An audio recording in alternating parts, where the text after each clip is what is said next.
Para pastor, Bapak Ibu, saudara-saudari yang terkasih, saya akan membawakan sedikit cerita, boleh dibilang begitu, tentang MSC di Papua. Jadi karena kegiatan ini merupakan penggalian sejarah, maka kalau ada orang yang menjadi pelaku sejarah itu, dia bisa memberikan sharing. Tapi kami ini bukan pelaku, tapi penerus dari sejarah yang telah dibuat oleh para misionaris. Sehingga materi yang saya bawakan ini, nanti saya akan bacakan saja, merupakan dari beberapa buku yang saya ambil sebagai pedoman untuk membawakan materi pada siang hari ini.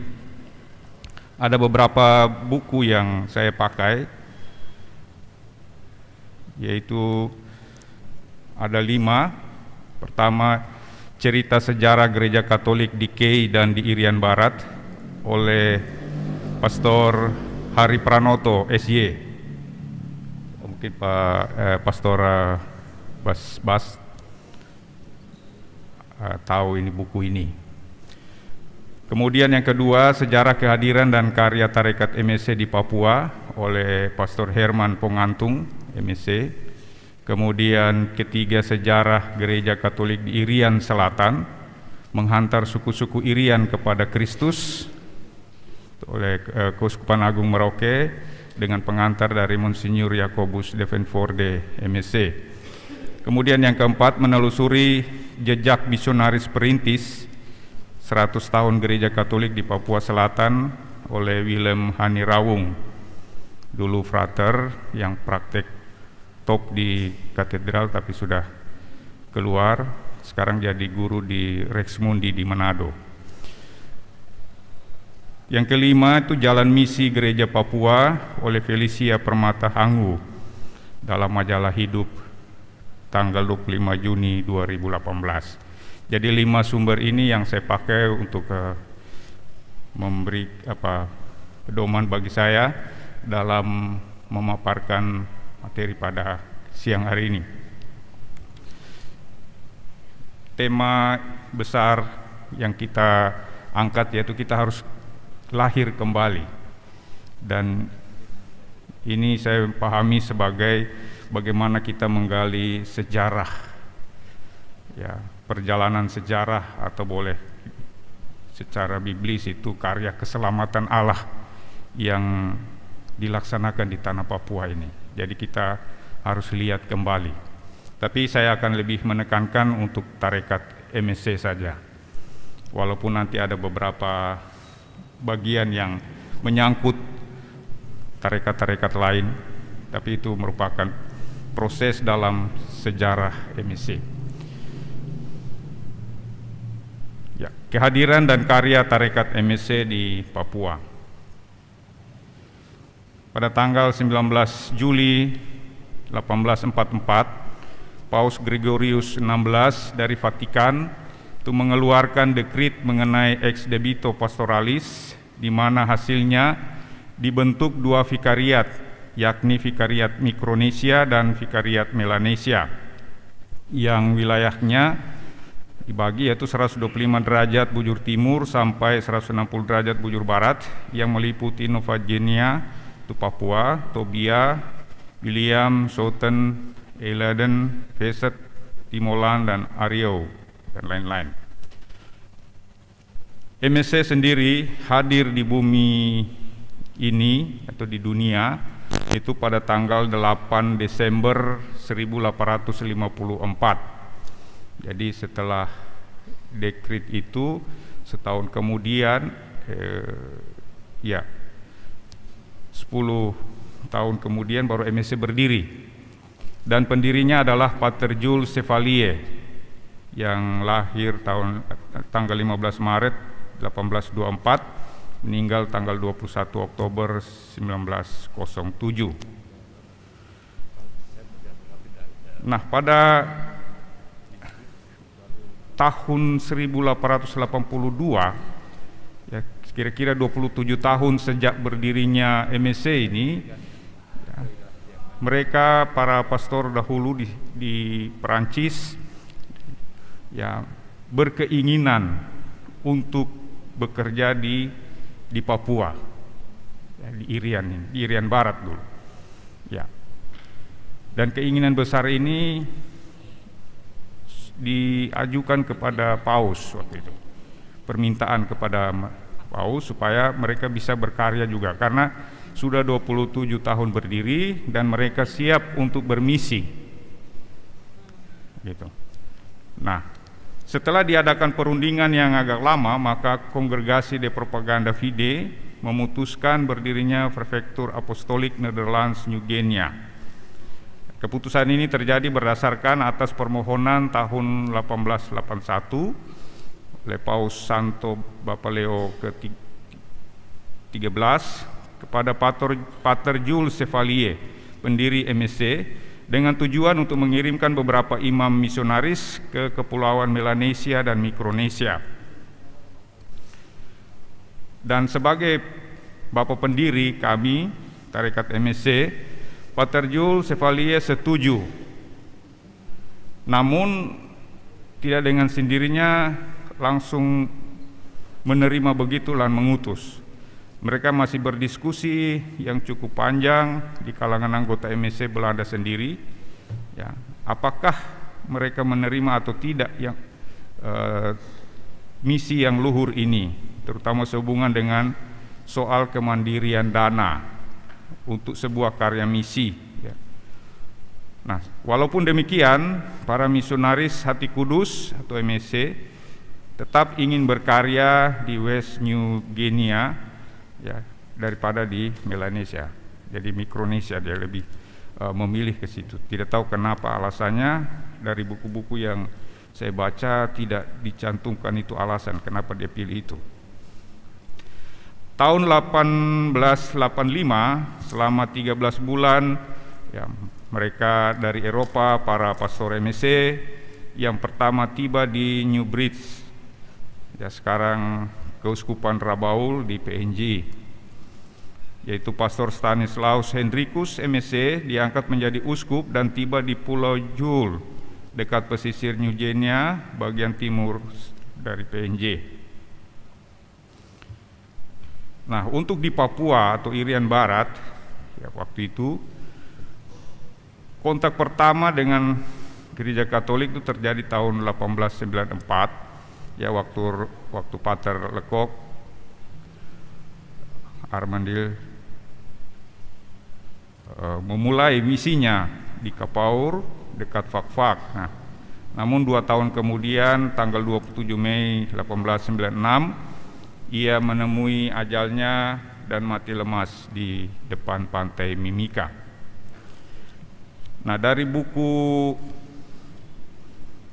ini, cerita sejarah Gereja Katolik di Kei dan Irian Barat, mereka mempertanyakan tentang kematian Pater Lekok ini. Apakah memang dia mati tenggelam atau dibunuh? Sampai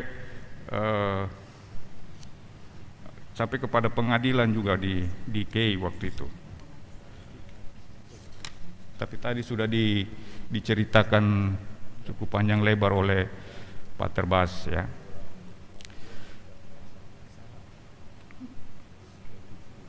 Nah,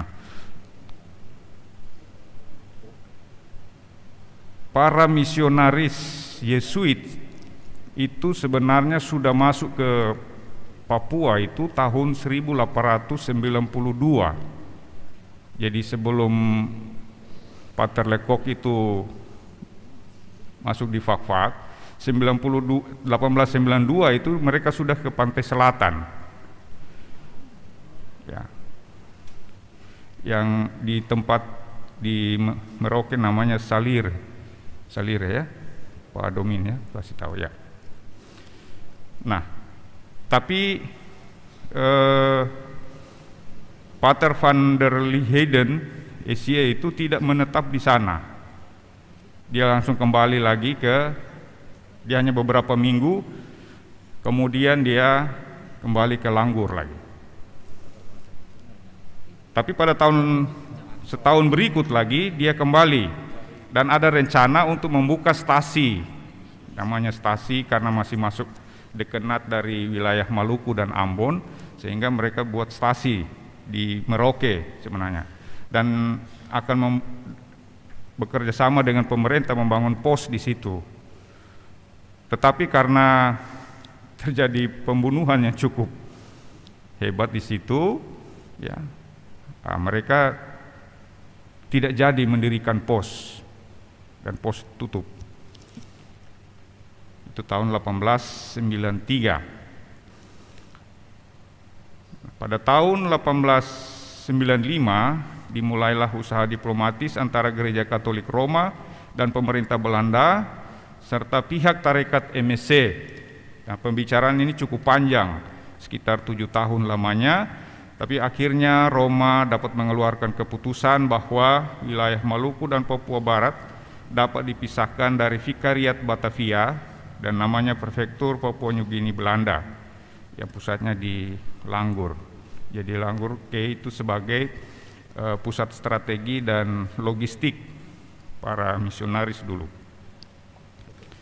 Nah, baru pada tanggal 4 Maret 1896, Dewan Pimpinan Provinsi MSC Belanda sepakat bulat untuk menerima misi ke Irian Barat. Nah, pada tanggal 4 Maret 1896. Kenapa mereka menerima misi itu? Karena semboyan daripada tarekat kami yaitu semoga hati kudus Yesus dikasihi di mana-mana. Ini untuk menyebarkan semangat hati Yesus, ya, kepada setiap orang, supaya dalam hidupnya, ya, sungguh-sungguh mencerminkan kualitas hidup daripada Yesus sendiri, pola pikir, pola rasa, dan pola tindak daripada Yesus, ya, itu yang dihidupi oleh umat beriman. Nah, semangat ini mendorong dan menginspirasi para misionaris memperkenalkan dan menyebarkan cinta Tuhan yang terjelma di dalam hati kudus Yesus sampai di Papua ini. Kemudian tanggal 13 Februari 1902 atas desakan pemerintah Australia, maka pemerintah Belanda membuka pos pemerintahan di dekat muara Sungai Maro yang sekarang dinamakan Air Masu. Ya, itu dulu pusat. Asisten residen yang pertama di Merauke adalah J.H. Cruzen, mengundang para misionaris hati kudus yang baru mulai bekerja di Indonesia Timur dengan pusatnya di Langgur, ya, agar datang ke Irian untuk bekerja evangelisasi, pekabaran Injil. Nah, tanggal 22 Desember 1902, Vikariat Apostolik Batavia dipecah menjadi 2 wilayah, yaitu arah timur, itu Pulau Sulawesi, yakni Maluku dan West New Guinea, menjadi Prefektur Apostolik Netherlands New Guinea. Prefektur ini diserahkan kepada Ordo MSC dari Ordo SJ pada tanggal 1 Januari 1904. Dan Pater Matthias Negen, MSC, ditunjuk sebagai prefek apostolik yang pertama. Nah, ini Pater Matthias Negen. Dia menjadi prefektur apostolik Papua New Guinea Belanda dari tahun 1903 sampai 1915 dengan wilayah meliputi Maluku dan Papua Barat dan Langgur sebagai pusat strategi dan logistik misi. Nah, saya berjudul meninjau tempat. Sementara itu di tanah Papua, asisten residen Fak-Fak Tuan Cruzen, W.J. Cruzen, bukan yang A.J. Cruzen, meyakini bahwa peran agama Kristen menjadi amat penting dalam memajukan peradaban masyarakat. Dia berlayar dengan menggunakan kapal Van Don sampai di Tuesday Island. Ia telah mendengar kabar bahwa ada kompleks pemukiman misi yang modern, ya, yang dimiliki oleh tarekat MSC yang diutus ke sana. Nah, di Tuesday Island ia mengamati dan belajar banyak tentang metodologi atau cara membuka kawasan dan sekaligus pengorganisasian pemukiman penduduk yang baru dibuka dari pihak misi Katolik. Dan dia terkagum-kagum melihat bagaimana cara misi mengorganisir tata pemukiman yang ideal. Tanggal 22 Juni 1903 dia berinisiatif menulis sepucuk surat kepada pimpinan tarekat MSC di Tilburg agar para misionaris Katolik bersedia menangani wilayah selatan Papua Barat. Bukti tanggapan adalah dengan mengutus Bruder Alexis Henkelman MSC dari Chus Island guna meninjau keadaan di Papua Selatan. Bruder itu tiba di Merauke dengan kapal Saint Andrew. Dia langsung mengumpulkan semua informasi yang relevan dari berbagai penjuru mengenai topografi wilayah Merauke yang luas dan datar, secara khusus mencatat bagaimana cara penerimaan penduduk pulau. Nah, pada tanggal 1 September 1903, Pater Neyens dan didampingi Pater Hendrikus MSC berangkat dari Belanda ke Vatikan untuk menyampaikan sekaligus meminta restu dari Paus Pius ke-10. 1 tahun kemudian, 1904, Prefek Matthias Neyen MSC dari Tual mengunjungi ke West New Guinea, yakni di Fak-Fak dan Merauke. Di Merauke sudah dibangun pos pemerintahan, sehingga asisten residen Tuan Cruzen mempercayakan daerah selatan kepada misionaris Katolik MSC untuk melayani dan mulai bekerja demi masyarakat Papua saat itu. Kemudian tanggal 24 April 1904, kapal The Fork berlabuh di dermaga kayu Merauke dan Pater Matthias Neyens dengan berani turun ke darat, berjalan sendiri di tepi sungai tanpa pengawalan serdadu bersenjata. Beberapa orang, itu penduduk sepanjang pantai dari Kokonau sampai Daru, yang melihat dia seakan-akan mereka melihat seorang dema titisan nenek moyang yang sudah datang. Dan Pater Neyens menulis kisah kunjungannya ke kediaman residen yang berbunyi demikian. Di tengah percakapan kami, Tuan Residen Cruzen berkata sambil menyodorkan sebuah revolver, katanya, "Saya tidak akan membiarkan Anda pergi begitu saja. Saya tahu orang-orang itu," ya, orang-orang zaman itu tidak bisa dipercaya. Rata-rata dalam 2 hari mereka membunuh seorang Cina. Itulah sebabnya saya akan beri juga Anda beberapa tentara pengawal supaya Anda dapat dengan mudah bepergian. Jadi residen Papua Selatan ya, juga takut bahwa Pater ini akan dibunuh. Tapi apa yang dibuat oleh Pater Neyens, dia menolak dengan mengatakan basanga, ya, bahasa Marin itu ya. Kata waduh, bahasa, kalau di Jawa ada bahasa Kromo Inggil, kalau ini mungkin bahasa Kromo Inggilnya orang Marin, ya. Artinya tanpa senjata.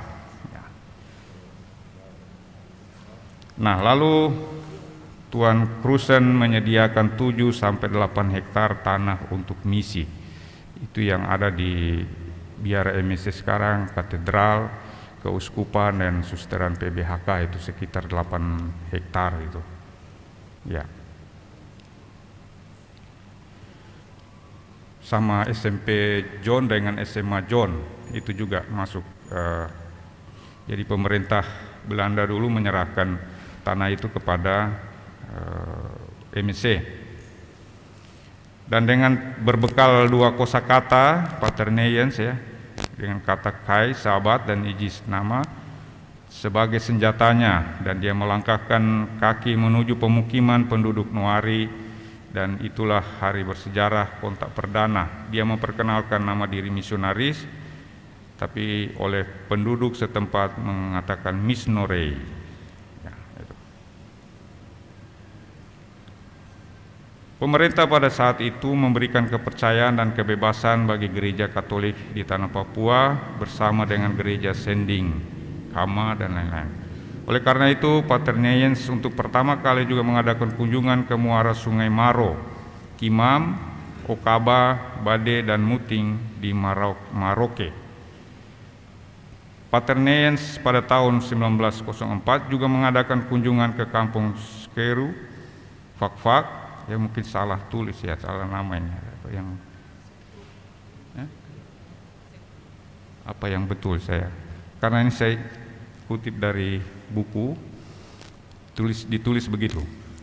Ya, untuk meneruskan karya pelayanan yang ditinggalkan selama 8 tahun oleh Pater Lekok yang dibilang tenggelam di kampung Kipia Mafar, Mimika Barat tahun 1896.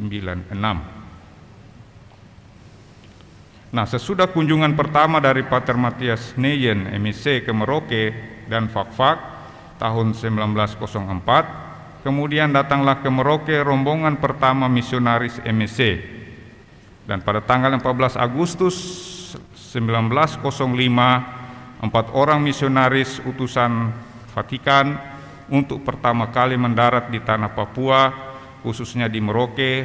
Pada tanggal 14 Agustus tersebut ya ditetapkan sebagai hari masuknya gereja Katolik di Papua Selatan secara permanen.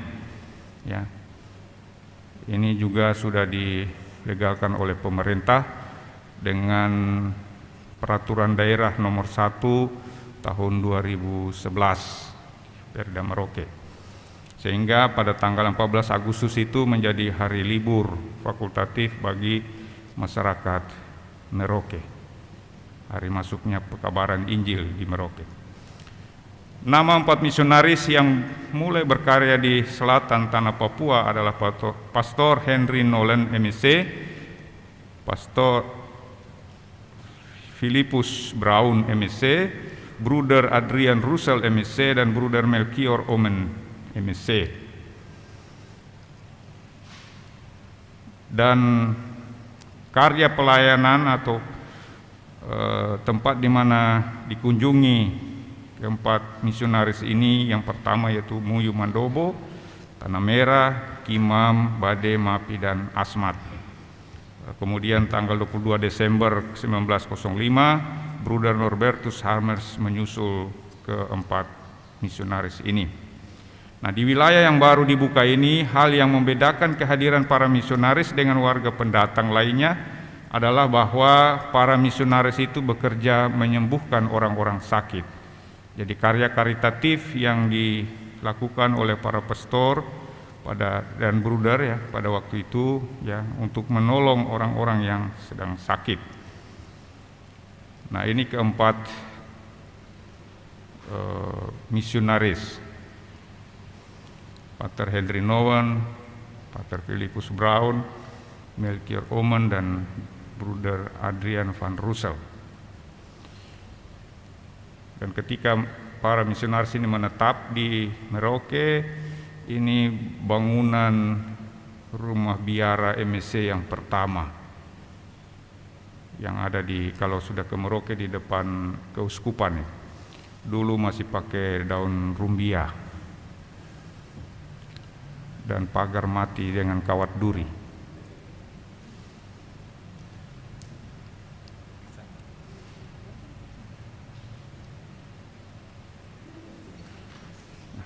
Ciri khas wilayah Merauke berhutan luas, rawa datar, banyak nyamuk juga, apalagi jalanan berlumpur waktu itu.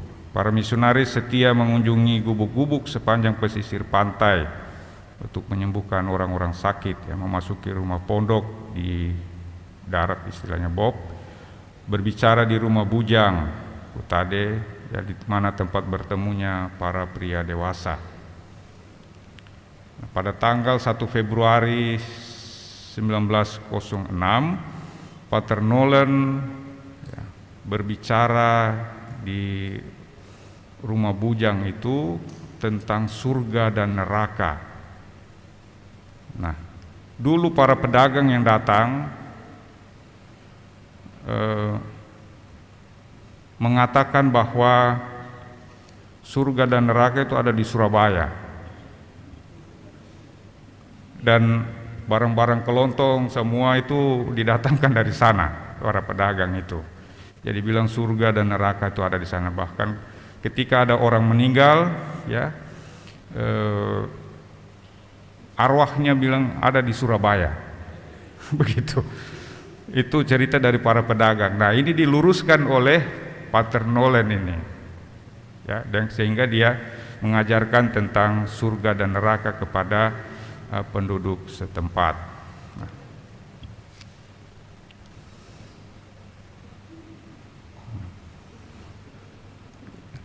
di situ dikatakan sampai bila mau mengatakan bahwa seseorang baru meninggal dunia menuju alam baka, mereka berangkat ke Surabaya Meet. Ia pergi ke Surabaya. Itu.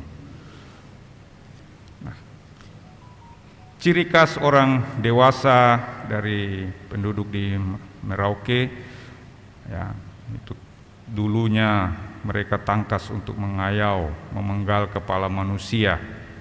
Ya, contohnya bahwa pada tanggal 6 Mei 1906, seorang bernama Wambri bersama Wakrafid, temannya di Kampung Jobar, mengatakan kepada Pater Nolen, ya, Pastor, orang-orang Kampung Borem baru saja pergi ke perbatasan Australia untuk memenggal kepala.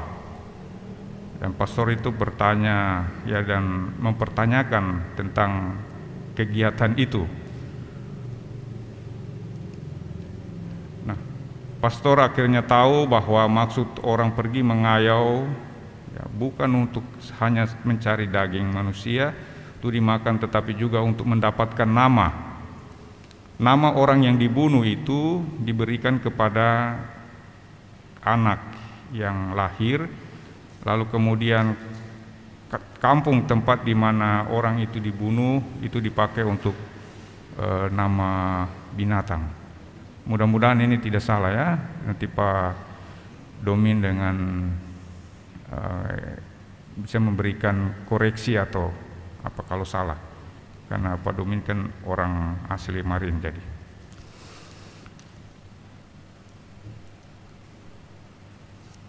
ya, pertanyaan yang diberikan kepada si Wambri dengan Warkafrit itu, apa gerangan ini ya semua artinya dengan peristiwa pemenggalan kepala ini. Atas alasan perbuatan-perbuatan itu, ya, di tempat lain itu di Kampung Kaiburse, di daerah Kumbe, itu diserang oleh polisi dan ditangkap, ya. 7 Juni 1906, perahu-perahu penduduk asli dirusak, anak panah dan busur dibakar, pisau, tulang kasuari dan 70 kepala tengkorak itu dibakar, dan ketika ada yang melawan dia ditembak. Atas kejadian itu Pater Nolen jadi paham bahwa sebelum penduduk menjadi Katolik akan butuh banyak waktu dan kesabaran yang lama. Nah, maka itu diperlukan semangat hati itu, hati Yesus untuk bermisi di daerah Papua Selatan waktu itu. Bapak Ibu sekalian, selama masa penjajahan Belanda, para imam Katolik bekerja sama dengan pejabat-pejabat pemerintah dalam upaya untuk menghilangkan praktek-praktek kanibalisme dan ritual bersetubuh tidak wajar. Hal ini diantaranya menyebabkan ketidaksuburan pada perempuan suku Marin, serta menyebabkan angka kematian yang tinggi. Dan ini menimbulkan penyakit, ya, tahun 1918 itu penyakit cukup merajalela, sehingga Pater Vertenten datang juga ke Papua Selatan, ke Merauke, ya untuk menghilangkan atau mengobati, menyembuhkan orang-orang yang sakit. Ya, bagaimana cari solusi untuk itu. Para imam hati kudus atau MSC yang ahli bahasa dan memiliki perhatian terhadap budaya, mulai karya yang luar biasa ya bersama-sama dengan suku Marin Anim yang dikenal dengan pemburu kepala yang ganas dan terorganisir di Merauke. Karya ini kemudian hari membuka jalan lapang bagi antropologi kelas dunia Swiss yaitu Paul Wiertz dan Van Baal dari Belanda untuk mengadakan penelitian di Irian Barat. Berkat minat dan tulisan-tulisan dari sejumlah imam Katolik Roma mengenai etnografi suku Asmat, maka data mengenai suku-suku asli cukup lengkap pada waktu itu. Dan dalam catatan ini terungkap bahwa perutusan Katolik Roma cukup toleran terhadap sebagian besar budaya Asmat, misalnya seperti rumah panjang bagi kaum lelaki atau rumah bujang. Tanggal 12 Januari 1912, Gubernur Jenderal Belanda Hindenburg memisahkan area misi Katolik dan sending Protestan. Aturan tersebut menegaskan setiap kelompok hanya boleh menjalankan misinya di wilayah yang telah ditentukan. Nah, tapi ketika pecah Perang Dunia Pertama, 90 orang suku Marin menyatakan dirinya sebagai orang misi. Nah, buah iman semakin terlihat ketika 8 wanita dan 3 anak perempuan ikut dipermandikan untuk pertama kalinya dalam sejarah gereja Irian Barat pada tanggal 7 Juni 1924. Ini terjadi di Wendu. 5 tahun sesudahnya, seorang misionaris, Pastor Hermanus Tilmans, MSC, mulai berkarya di Kokonau, Irian Barat bagian tengah. Ia adalah tokoh sentral dalam pembangunan sejarah gereja di Irian Barat. Lewat tangannya, ekspedisi dan eksplorasi ke pedalaman untuk menanamkan iman Katolik dilakukan dengan merintis sekolah-sekolah di daerah Paniai. Dan ini keadaan sekolah zaman dulu. Saya sempat juga di MAPI itu sekolah dengan bangku begini, dengan kursi begini. Ya, saya lahir di MAPI, jadi bersama-sama dengan anak-anak di sana, ya mengalami sekolah yang demikian.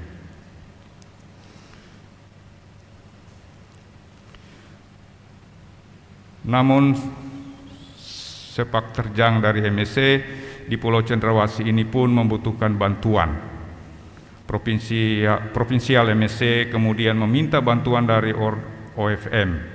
Ya, permintaan itu disetujui lewat Kongregasi Propaganda Fidei tahun 1936 dan Pater Nereus Slaughter OFM dan Pater Tetero OFM pun menjadi Fransiskan pertama yang menginjakkan kaki di Kaimana, Irian Barat. Satu sumbangan Mutiara Imam-Imam Saudara Dina atau FM di Irian Barat adalah ide untuk membuka isolasi orang-orang pedalaman dengan melakukan penerbangan dengan pesawat ke sana. Ide ini lahir dari pengalaman Pastor Misael Komerer OFM. Ia melihat pentingnya sarana transportasi yang memadai guna melayani umat di pedalaman Irian Barat.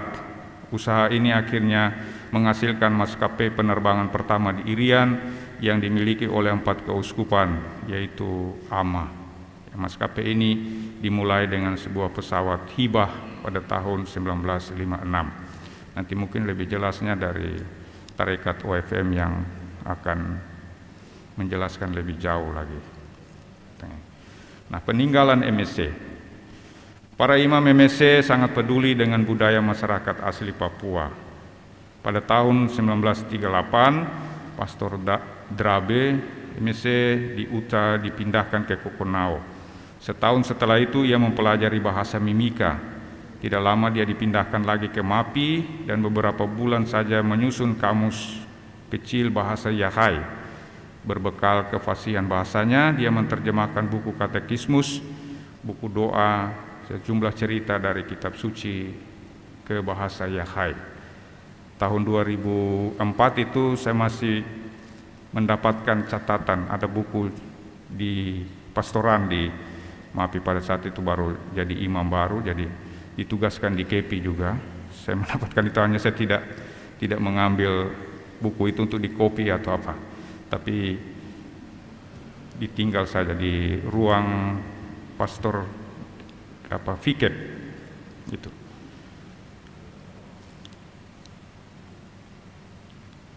Ya. Selain itu, para imam MSC juga turut mendorong tradisi mengukir. Lantas dorongan ini membawa berkat dengan adanya produksi karya asli suku Asmat yang bertahan hingga sekarang.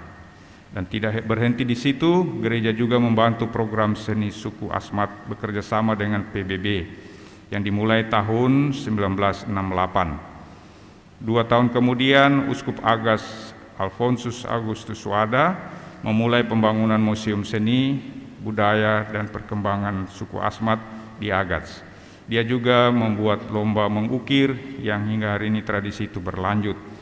Sejumlah hadiah diterima, uang sebagai hadiah untuk pelelangan itu, dan diberikan juga kepada pengukir agar tetap bersemangat menghasilkan ukuran kelas dunia. Dan nanti mungkin akan dijelaskan lebih oleh tarekat OSC.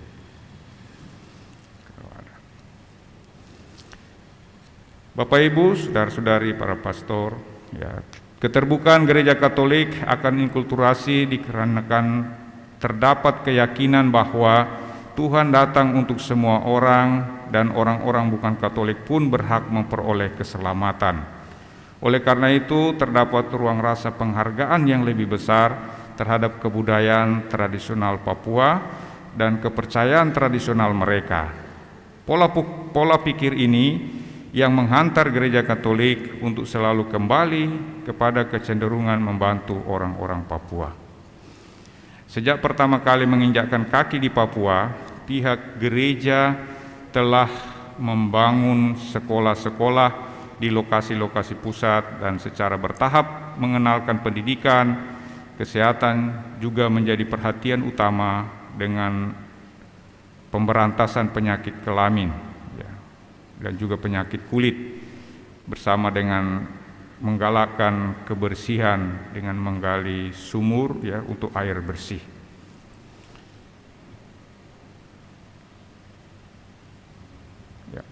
Baik, Bapak Ibu, para pastor, saudara-saudari yang terkasih, inilah yang bisa saya sampaikan, bagaimana MSC masuk di Papua, secara khusus di Papua Selatan, dan karya-karya secara garis besar saja yang bisa diberikan. Terima kasih untuk ini.